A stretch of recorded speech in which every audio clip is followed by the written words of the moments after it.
എത്രയോ ഭർത്താക്കന്മാർക്ക് ആഗ്രഹമുണ്ട് പ്രവാസം നിർത്താൻ.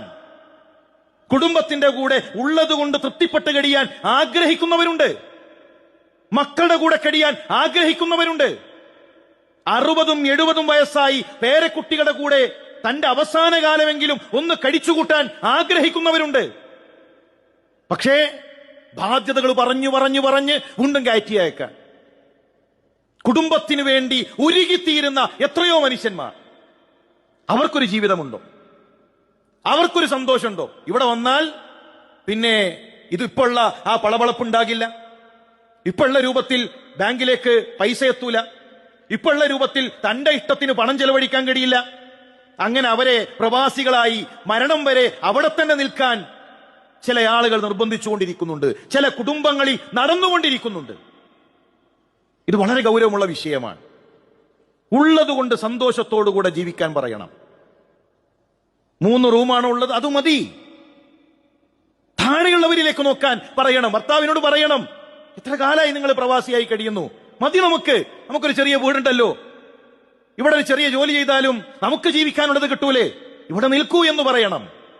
കുടുംബത്തിലേക്ക് അവരെ ചേർത്ത് നിർത്തണം. നേരെ മറിച്ച് ഇപ്പോഴും നമ്മളെ വീട് ഇത്രയേ ഉള്ളൂ, മോളെ കല്യാണമാകുമ്പോ 3 പെൺകുട്ടികളല്ലേ, 4 റൂം വേണ്ടേ എന്ന് പറഞ്ഞ് ഭാരങ്ങൾ ഇങ്ങനെ കയറ്റി വെച്ചോണ്ടേയിരിക്കാൻ താഴെയുള്ളവരിലേക്ക് നോക്കാൻ പറയണം. വീടില്ലാത്തവരില്ലേ, വാടക കെട്ടിടങ്ങളിൽ കഴിയുന്നവരില്ലേ, അതിനുമപ്പുറത്ത് മുകളിൽ ആകാശവും താഴെ ഭൂമിയുമായി വഴിയോരങ്ങളിൽ കിടന്നുറങ്ങുന്നവരില്ലേ, അതിനുമപ്പുറത്ത് ആശുപത്രി കിടക്കയിൽ വേദന കടിച്ചമർത്തി മരുന്നു മണക്കുന്ന റൂമിൽ കഴിയുന്ന മനുഷ്യരില്ലേ. പടച്ചോൻ അതൊന്നും തന്നിട്ടില്ലല്ലോ നമുക്ക്. പടച്ചോൻ ആ പ്രയാസം നമുക്ക് നൽകിയിട്ടില്ലല്ലോ. നമുക്കൊരു ചെറിയ വീടുണ്ട്, സൗകര്യമുണ്ട്, നിങ്ങൾ കഴിയുന്നത് നിങ്ങൾ ചെയ്യിൻ, എന്നെ കൊണ്ട് പറ്റുന്നത് ഞാനും നോക്കാം, നമുക്കങ്ങനെ നമ്മുടെ കുടുംബം കൊണ്ടുപോകാം എന്ന് പറയുന്ന രൂപത്തിലേക്ക് അവരെ ചേർത്തുപിടിക്കാൻ സാധിക്കേണ്ടതുണ്ട്. പ്രിയമുള്ളവരെ, ആ രൂപത്തിലേക്ക് കുടുംബത്തെ ചേർത്തുപിടിക്കണം. ഭർത്താക്കന്മാരെ അറിയണം. മരിക്കാൻ നേരത്ത് ഇനിയും കൊണ്ടേക്കോളി എന്ന് പറഞ്ഞ് കരഞ്ഞതുകൊണ്ട് കാര്യമില്ല. ആ കരച്ചിലല്ല വേണ്ടത്.